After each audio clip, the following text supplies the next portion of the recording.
वालेकुम second year students. Hopefully आप लोगों ने जो है 18 चैप्टर की एक्सरसाइज सॉल्व कर ली होगी। हम आज शुरू करने जा रहे हैं अपना chapter number 20 that is atomic spectra. इस एटॉमिक स्पेक्ट्रा के बेटे जो शुरू का एक आधा आर्टिकल है वो आपके स्मार्ट सिलेबस में नहीं है, बट मैं उसको थोड़ा सा ओवरव्यू जो है वो ज़रूर करना चाहूँगी और ये चीज़ें आप केमिस्ट्री में पहले भी पढ़ चुकी हैं।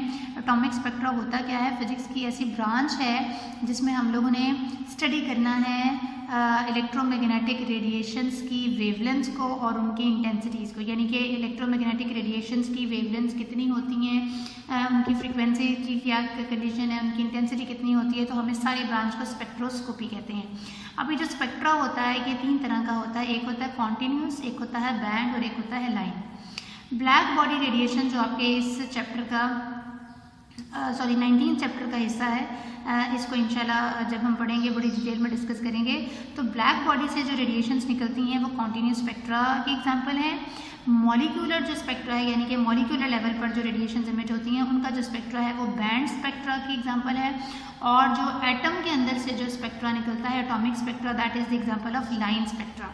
ठीक है, अब ये जो एटॉमिक स्पेक्ट्रा हैं ये हमें पता है कि ये जो वेवलेंथ्स निकलती हैं इनमें से इनकी 5 सीरीज़ होती हैं जिसको आप नाम से पढ़ चुके हैं, Lyman series, Balmer, Paschen, Brackett and Pfund series.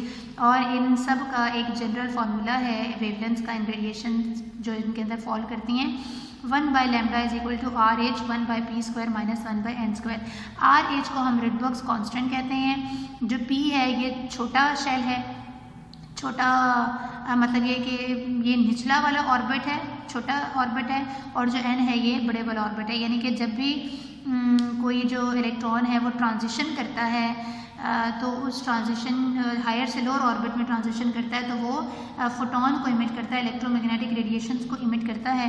तो वो जो इलेक्ट्रोमैग्नेटिक रेडिएशंस हैं वो इन कैटेगरीज में आती हैं। अब बेटे इसमें जो याद करने वाली बात है वो ये है कि जो लाइमन सीरीज़ है, लाइमन सीरीज़ से जो वेवलेंथ आती है या जो रेडिएशंस इमिट होती हैं वो अल्ट्रा वायलेट रीजन में फॉल करती हैं। बामर सीरीज़ से जो रेडिएशंस इमिट होती हैं, जो वेवलेंथ होती हैं उनकी वो विजिबल रीजन में फॉल करती है।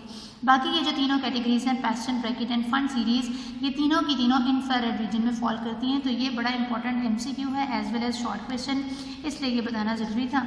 हम चलते हैं अपने आज के प्योर आर्टिकल पर, that is Bohr's atomic model. ठीक है, तो बेटे नील बोहर इसका नाम था। 1913 में इसने क्या किया था, इसने 2 थेरीज़ का इस्तेमाल किया था, एक क्लासिकल फिजिक्स को और एक प्लैंक्स की क्वांटम थेरी को इसने यूटिलाइज़ किया। और इसने इन दोनों थेरीज़ को मिलाकर अपने कुछ पोस्टुलेट्स दिए थे तो जिनको हम बोहर्स एटॉमिक मॉडल कहते हैं। इसने हाइड्रोजन एटम के बारे में जो है वो उसको स्टडी किया था। और इसका जो पहला पोस्टुलेट है उसको हेडिंग में हम कंसिडर कर सकते हैं डिस्क्रीट स्टेशनरी स्टेट्स। ठीक है, अब क्लासिकल फिजिक्स ये कहती थी या कहती है कि जो इलेक्ट्रॉन्स हैं वो किसी भी न्यूक्लियस के इर्द गिर्द अपने अपने ऑर्बिट में रिवॉल्व कर रहे होते हैं और अपने अपने मोशन के दौरान वो रेडिएशंस को इमिट करते हैं या वो एनर्जी अपनी लूज़ करते हैं और फाइनली वो जो इलेक्ट्रॉन है वो न्यूक्लियस में आकर गिर जाता है और एटम कोलैप्स हो जाता है। ये क्लासिकल फिजिक्स ने कहा था। तो प्लैंक्स की क्वांटम थ्योरी जो है वो समथिंग एल्स है। तो बोहर ने इन दोनों थ्योरीज को मिलाकर ये कहा कि जो एटम के अंदर इलेक्ट्रॉन्स हैं वो न्यूक्लियस के इर्द गिर्द ऑर्बिट्स में रिवॉल्व तो कर रहे हैं, मूव तो कर रहे हैं, मगर वो मोशन के दौरान एनर्जी को रिलीज़ नहीं करते, रेडिएशंस को इमिट नहीं करते, जिनकी वजह से हम उनकी जो स्टेट्स हैं उनको डिस्क्रीट स्टेशनरी स्टेट्स कहते हैं। स्टेशनरी का लफ्ज़ इससे लगा है क्योंकि उनमें एनर्जी सापेन है, एनर्जी ना इंक्रीज़ हो रही होती है और ना ही डिक्रीज़ हो रही होती है। हाँ, जब कोई इलेक्ट्रॉन लोअर ऑर्बिट से हायर ऑर्बिट में ट्रांजिशन करता है तब वो एनर्जी गेन करता है, और जब वो हायर से लोअर ऑर्बिट में ट्रांजिशन करता है, ऊपर से नीचे आता है, तो फिर वो एनर्जी को जितनी ली होती है उसको रिलीज़ कर देता है। सेकेंड पोस्टुलेट इसका ये कहता है कि सिर्फ और सिर्फ वो इलेक्ट्रॉन्स ऑर्बिट में रिवॉल्व करने के लिए अलाउड होती हैं जिनका एंगुलर मोमेंटम mvr h/2π का इंटेग्रल मल्टीपल होता है। अब देखिए मैंने आपको बेटे 17 चैप्टर एनर्जी बैंड थ्योरी पढ़ाते हुए बताया था कि जो ऑर्बिट्स हैं वो 2 तरह के होते हैं, एक होते हैं परमिसिबल और एक होते हैं फॉरबिडन। तो परमिसिबल को परमिसिबल इसलिए कहा जाता है क्योंकि उसके अंदर जितने भी इलेक्ट्रॉन्स रिवॉल्व करते हैं उन सब का एंगुलर मोमेंटम h/2 पाई का इंटीग्रल मल्टीपल होता है, जबकि फॉरबिडन में एंगुलर मोमेंटम h/2 पाई का इंटीग्रल मल्टीपल नहीं होता, इसलिए वो जो फॉरबिडन ऑर्बिट्स हैं वो अलाउड नहीं होते फॉर इलेक्ट्रॉन्स कि वो वहाँ पर रिवॉल्व कर सके। And the third postulate is कि अगर आपके पास n जो है वो हायर ऑर्बिट हो और जो p है वो लोअर ऑर्बिट हो, यानी कि ये आपके पास फॉर एग्जांपल कोई एक एटम है, यहाँ से इलेक्ट्रॉन जो है वो हायर ऑर्बिट में गया तो वो एनर्जी को गेन करेगा। अब ये एक्साइटेड हो गया, जब ये इलेक्ट्रॉन बेटे अनस्टेबल है, ये स्टेबल होने के लिए जब नीचे आएगा, फॉर एग्जांपल इस वाले स्टेट की एनर्जी है En और इस वाले की एनर्जी है Ep, तो ये जब En से Ep में आएगा तो ये क्या करेगा, एक फोटोन को इमिट कर देगा। इस फोटोन की एनर्जी को हम hf लिखते हैं। ये कहाँ से आई बेटे, ये 19 चैप्टर में इंशाल्लाह हम डिस्कस करेंगे। He = hf, तो याद रखें ये फोटोन की एनर्जी है, ठीक है। तो फोटोन जो है वो इमिट हुआ और इसकी एनर्जी किसके बराबर होगी, इन दोनों स्टेट्स की एनर्जी के डिफरेंस के बराबर, En - Ep। अब हम चलते हैं de Broglie's interpretation of Bohr's orbits, यानी कि डी ब्रॉगले ने इसके बारे में क्या इंटरप्रेट किया। डी ब्रॉगले ने ये कहा कि अगर हम जो वेवलेंथ्स या जो रेडिएशंस निकल रही हैं उनको हम अगर स्टेशनरी वेव्स बना दें तो याद रखें कि फॉर एग्जांपल ये एक स्ट्रिंग है और इस स्ट्रिंग के अंदर ये स्टेशनरी वेव्स पैदा हुई हुई हैं।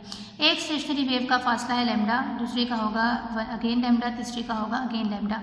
अब चूंकि इस पूरे स्ट्रिंग की लेंथ L में 3 वेवलेंथ्स हैं तो मैं L बराबर है 3 लैम्डा लिख सकती हूँ, मगर अगर हम n वेव्स जो है वो पैदा कर दें तो यही फार्मूला L जो है वो n लैम्डा के बराबर हो जाएगा। n का मतलब कि जितनी भी वेव्स की तादाद है, तो मैं इसको लिख सकती हूँ L = n लैम्डा। अब चूंकि ये पूरा का पूरा एक स्ट्रिंग की लेंथ L है, मैं अगर इसकी लेंथ के 2 हिस्सों को, 2 सिरों को सर्कल में जोड़ दूँ और यही सारी की सारी जो वेव्स हैं वो एक सर्कल में पैदा हो जाएं, जो आपकी बुक में बनी हुई है, आप उसको ज़्यादा अच्छे से देख सकते हैं, ठीक है। इस तरह से करके ये 6 वेव्स आप पूरी बना दीजिएगा, तो ये जो लेंथ है वो 2πr के बराबर हो जाएगी। अब चूंकि दोनों फार्मूले लेंथ के हैं तो this is 2πr = n lambda, यहाँ से लैम्डा का फार्मूला निकाला 2πr/n।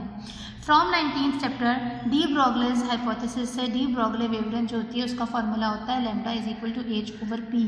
p stands for linear momentum, तो लैम्डा = h/mv। अब हमारे पास एक ये फार्मूला है और एक ये फार्मूला है, ये फार्मूला है बोहर्स का और ये फार्मूला है डी ब्रॉगले का।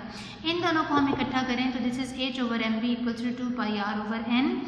NH निकालना है, NH यानी कि ये N इधर मल्टीप्लाई हो जाएगा बेटे, और ये जो MV है ये यहाँ पर जाकर मल्टीप्लाई हो जाएगा। यहाँ से मेरे पास आ जाएगा MVr = NH/2π, यानी कि एंगुलर मोमेंटम जो है वो h/2π का इंटीग्रल मल्टीपल है। इंटीग्रल मल्टीपल का मतलब n की value can go from 1 to 3 and then so on, और यही आपको हमारे बोहर्स के एटॉमिक मॉडल का सेकेंड पोस्टुलेट है। तो ये आपका शॉर्ट क्वेश्चन भी बन सकता है and it can be an unexpected long question. अल्लाह हाफ़िज़।